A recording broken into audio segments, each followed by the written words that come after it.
Hello, everyone. Welcome to another episode of the Golden Goal Fantasy Football Podcast.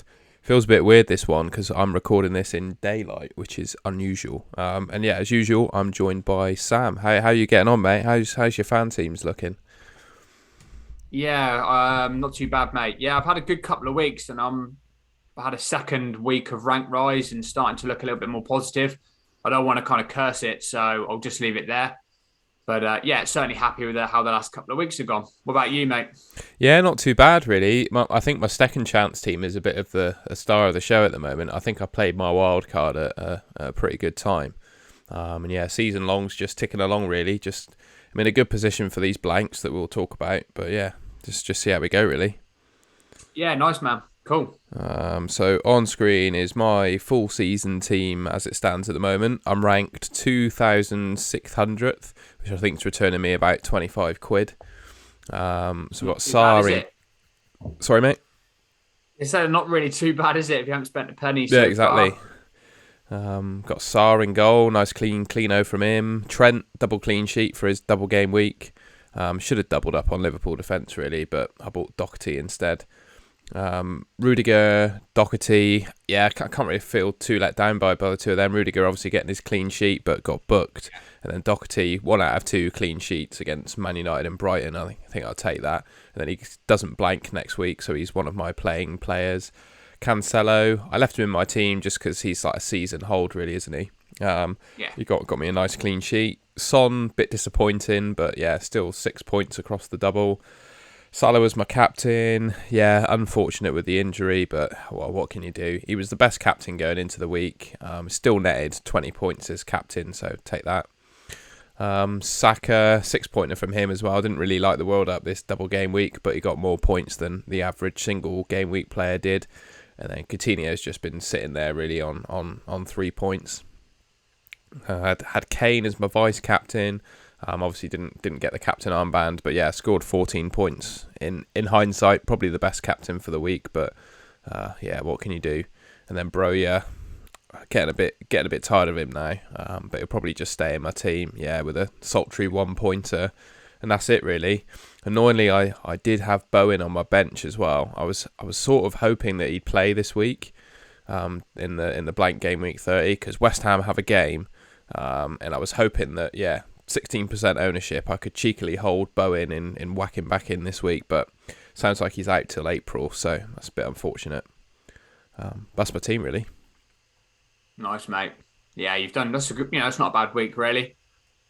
What was your total points for the week on that? Do you know off the Oh, top of I your can't head? just check quickly. I'm not entirely sure. I think it was like bang average really. I didn't move up, didn't move down, just stayed where I was, so pretty average.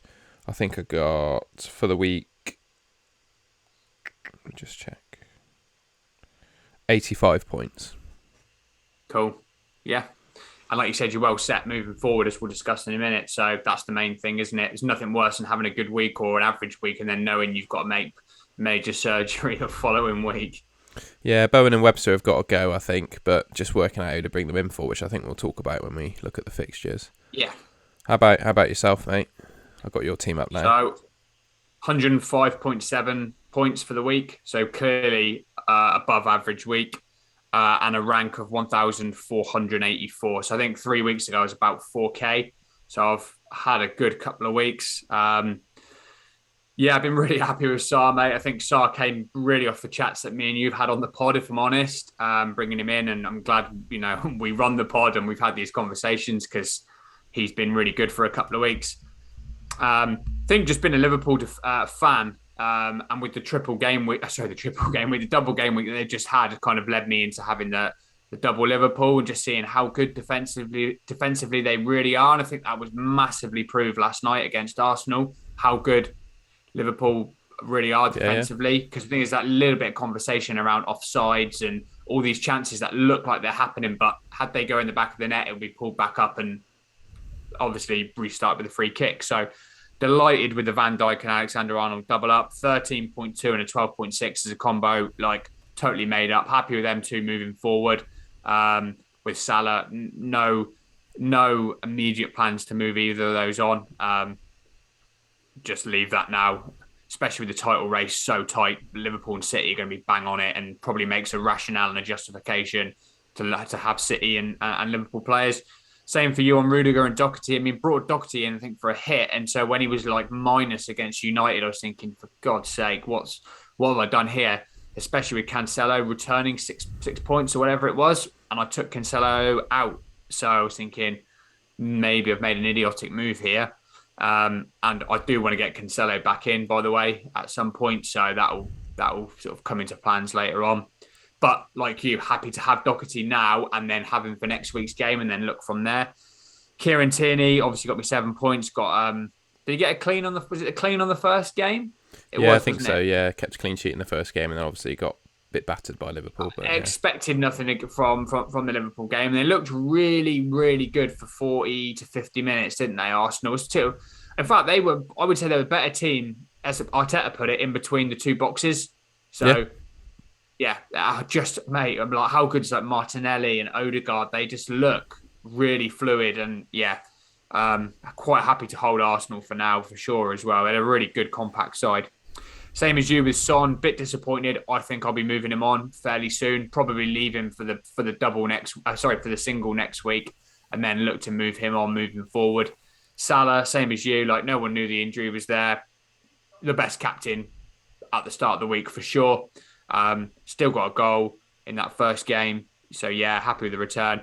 Just said about Martinelli, like, super happy to keep him. God, he looked good last night. Nearly scored a really nice Trent goal. On absolute toast, didn't he? He was. Well, let's not go into that debate, Tom, shall we? As a Liverpool fan, I thought Trent was fantastic defensively, actually, against Martinelli. What did Klopp come out with afterwards? If anyone says that Trent's not good defensively, I'll knock him out. He said in the interview afterwards, those exact words. I think Klopp was a little bit pumped about about the win probably. But yeah, mate, he gave Trent and Liverpool a real problem, and he's a really, really, really fun, exciting player to watch, isn't he? So happy to have him in there when he's playing. Just thinking this is a bonus at 7% as well. And returned me 9.4 over the both games. So no complaints there. Rafinha, mate, he should have hauled, shouldn't he? He should have hauled against Norwich. He was, I think, like we said on the Sky pod, didn't we, about his XG being really, really good. And returns bound to come. I'm actually going to leave him for the time being. I'm 6.7, really happy with that. And yeah, like you said on Kane, couple of goals. Definitely back to a more consistent Kane. In hindsight, would have been the better captain, but obviously not how we work. So totally happy with the 14-4 there. And yeah, a good week, mate. Can't complain. So all good. Yeah, and like you were saying before the pod, it sounds like you've dropped your second chance team, but I think it's worth just quickly highlighting mine so we don't forget about the game. I've somehow managed. For anyone, mate, I've dropped it because I've forgotten to do it a couple of times, and I was already down and out a little bit anyway. I think that first one really cost me when I had no captain and triple Liverpool on a week that they blanked, and then since then it's just pointless. But you're doing really well, mate. So looking forward to hearing how you got on. Somehow managed to wangle myself into 800th place. Yeah, I think I played my wild card a couple of weeks ago, which really helped set me up like ideally for the next few weeks. So I had one clean sheet from all of my defence. So I had Sarr. And obviously Trent with a double, Rudiger with a single clean sheet, Doherty with a double game week, one clean sheet, Seiss, same team as Sarr, so he got a clean sheet, and then Tierney the same as Doherty, 2 games, 1 clean sheet. And I had Son, Salah, Ramsey, Coutinho.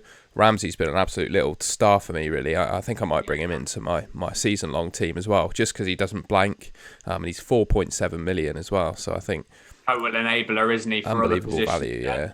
And he gets about. He scored a goal. He scored a goal this week. He seems to be getting a goal every sort of 3 or 4 weeks, and for 4.7 million, you'll take that. And there, Kane up top. So my team's not too dissimilar from my season long team, really. Just like additions of like a Ramsey, an extra Wolves defender, and a Tierney, really. And that's what's propelled me to 800th place so far. Yeah, nice, Tom. And in terms of plans for next week, I mean, I've got 3 players that won't play. So Rudiger, Trent, and Salah. Excuse me, I'm really a bit unsure of what to do because I am sort of eyeing up a Leicester asset because they have a double game week on the other side of this blank, and they obviously play. But I'm also just feeling Martinelli as well, because like you described, he looks really exciting. And he's the same price as Rudiger pretty much, so it could be a straight swap. So yeah, a bit to think about really. Yeah, nice, mate. Yeah, well, I think we'll cover a little bit of that now on the fixtures, won't we?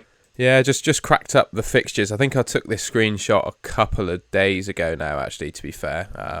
So this is the updated Ben Crellin spreadsheet. So again, absolutely no credit taken for this fixture spreadsheet. It all goes to Ben Crellin.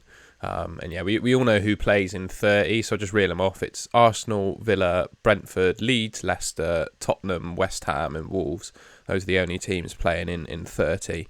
I think across my teams, I think I'll have 7 or 8 pretty nailed players playing for 30. And then coming up in game week 31 after the international break, we've got a double game week for Burnley. They've got Man City and Everton. And then Everton have a double as well with West Ham and the fixture with Burnley. So a couple of additional double game weeks chucked in there. I really fancy Nick Pope, to be honest, Sam. I don't know what you're thinking. Look at those fixtures. Yeah, I would do. I just think I might prioritise other moves. That's my initial thinking. But then again, it's worth taking a -4. I've done -4s and 8s for the last 2 weeks, and I've moved Same. like a whole lot on the rank. And so when it's 2 games involved, it's worth it. Man City usually crucify Burnley. That's the usual issue. 4 or 5 goals. I mean, do you really want, Yeah, that's a good hope point for that yeah. when Sarr has Leeds, who let's say aren't prolific at the moment? I might leave it for now on that. I'm sort of tempted to leave my team completely to give me 2 the week after. So I'm like you. I think I've got 8 or something like that. I'm happy to have 8, and then I can then forge ahead a little bit for 31, 32, 33. Leicester, you mentioned Leicester, didn't you? And Leicester double in 33, don't they? Yeah, So Everton and Newcastle. That's a pretty tidy double, isn't it? And even like the fixtures going into it, like Brentford, I know Man United are decent, but defensively they're all over the place. So Brentford, United, Palace, and then a double. That's a pretty nice run if you can get a good player from Leicester. I'd love to bring in Tony this week. I just haven't got the money to do a direct like Dennis or Weghorst to Tony. But I'm actually thinking about bringing Tony in, although his fixtures on the ticker are quite low because he's got Leicester, Chelsea, West Ham, Watford, Tottenham, United. I still think for his price and with a lack of decent striker spots, he could be a really nice enabler to finish the season off with if you've got the moves. But yeah, I'm not looking the quality. I don't know. This discussion was going on Twitter. Just the quality of asset for this week doesn't make me want to go and take loads of hits, and actually doesn't want to make me take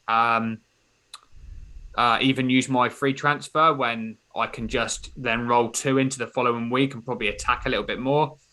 I've got Sarr, Doherty, Tierney, Son, Martinelli, Rafinha, Coutinho, and Kane. So what's that? 1, 2, 3, 4, 5, 6, 7, 8. So I'm happy with that. I would love more Arsenal. I would love more Arsenal. I'm happy to miss maybe Arsenal for Villa and then get maybe Saka or someone along those lines for the Palace, Brighton, then Chelsea, Southampton, United, West Ham. I think I will be wanting triple Arsenal moving forward. And it'll probably be something like Rafinha or Coutinho out to fund one of those boys in at some point. Yeah, fair enough. I think the key, what we said about Arsenal probably a couple of weeks back now, is that they'll just have something to play for right up until the end of the season. So the likes of Saka and Martinelli, if they're fit, they're going to play every game because they've got nothing else to play for, really, Arsenal. So, yeah. Yeah, other players on my chopping board are definitely Son after the 30. I don't really fancy him versus Newcastle as well. He might still be there for that, but I don't know what your thinking is with Son. He's obviously an expensive asset and he's not looking his best, is he? So I'm not going to leave it too long before I make a move and get him out. Obviously, I want to jump rank here and try and be aggressive, and leaving Son just to see how he goes is probably not the right way after 30. I'm thinking that I will probably leave him. I just think he's too good a player to keep the bad form up. And when Harry Kane is playing so well as well, I just feel like there are goals in it for Son. So I'll probably leave him. Flip side, mate. And purely just because purely just because probably got other bigger fires to put out as well. So I've got Bowen and Webster just rotting in my team at the moment. I need to get rid of them really. So that's my thoughts. Yeah, I need to get in my defensive line, like really happy Van Dijk, Trent, Rudiger, Tierney, Doherty. I think Doherty could go back for Cancelo or Tierney back to Cancelo. So I think I've got to have to bring him back in, and I will do. They blank 30, don't they? So it's a primed move if I leave the team as it is to then have 2 frees into 31 and get Cancelo back in on the 31 and then move either Son or Coutinho or Rafinha out in 31 as well for an Arsenal player. Maybe a -4 in there for Tony if it fits in as well. So that's my sort of rough thinking. Get a City defensive asset back in, treble up on Arsenal, and then lose one of Son, Rafinha, Coutinho, or a couple of them over a few game weeks, and then have a Kane and Tony up front.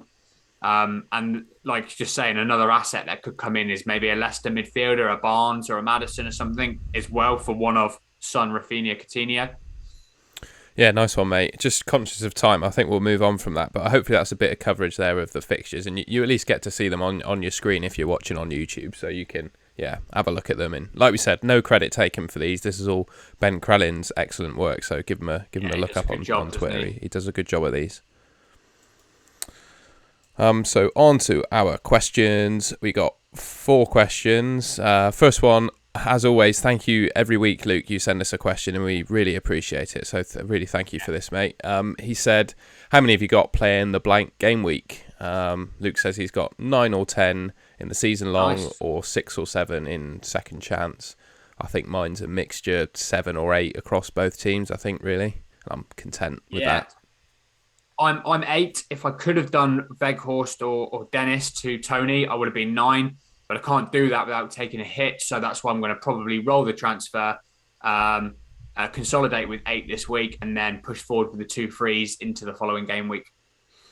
Yeah, nice one. I touched on them a little bit, but Ugly Wolf asks us, how essential are Leicester assets in the upcoming game weeks?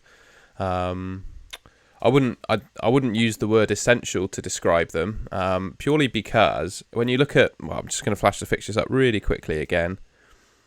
When you look at the fixtures they've got, so they've got Brentford, United, Crystal Palace, Newcastle and Everton. I think they're good fixtures, but the problem with Leicester, I find, is they've got so many options going forward that I feel like even on that double game week 33, the player you pick might only start one of those games anyway. So yes, I think they've got a good run and it might be smart to pick a Leicester player, but I don't think they're essential just because, that nice looking double game week in 33, there's a good chance there could be some rotation there, I think. Yeah, I agree with you there, Tom. I think Maddison's not the most robust. He either gets injured, he doesn't play all the time. He's a very purple patch player. If you want a little bit of statistics, watch our Sky pod from last night. I think Ben, who was on with us, pulled up some stats on Harvey Barnes and reasons why to go for Harvey Barnes. I can't remember the exact ins and outs, but basically he's blanked in one game he started since Christmas. Was that the stat, Tom? Yeah, it was a Sky. So it was a Sky blank, because he got shots bonus in Sky in one of the games. But even in FanTeam, you get a bonus point for shots on target, don't you? So it looks like every time Harvey Barnes plays, he's looking pretty dangerous. So, and of the games that he'd not started, he still came on. So, yeah, kind of like a good justification for another midfielder. Maybe he's a good shout, and he is greedy, isn't he? He does shoot quite a bit, and he does come up with the odd goal and assist as well. So he could be definitely one to watch. And then thank you, Shenanigans. I'm not really sure that's really a question. He's just said, I guess he might be covering players to target that have low ownership. So he's named the likes of Havertz, Barnes, Maddison, Mahrez, and the 2 Leicester strikers, Daka and Iheanacho. Well, I'm looking at Martinelli right now, Tom, at 7%. So there's another one right there. If you haven't got him in your side, look at the Arsenal fixtures. Look at how well they're playing on the eye test. Any of those Arsenal midfielders that start, Odegaard, Saka, Martinelli, Lacazette, they're of good. I think they should be of high interest to a lot of people. Yeah, I can't really add anything to that. I think that's a perfectly decent answer, mate. And then finally, well, congrats to you, FPL No Name, saying he's 100th in the world in the second chance game. So he's saying, All any work. tips on how to play it safe and keep myself there? I think honestly, just pick the Go for it, Tom. players that are quite highly owned and are performing well. And well, we're trying to do a weekly fan team captain poll, aren't we? So I think if you check out our weekly poll on Twitter, see who's the highest captained, and then just go with them. Because that tactic works in other games. Just picking the highest captain player every week will usually keep you in a similar rank.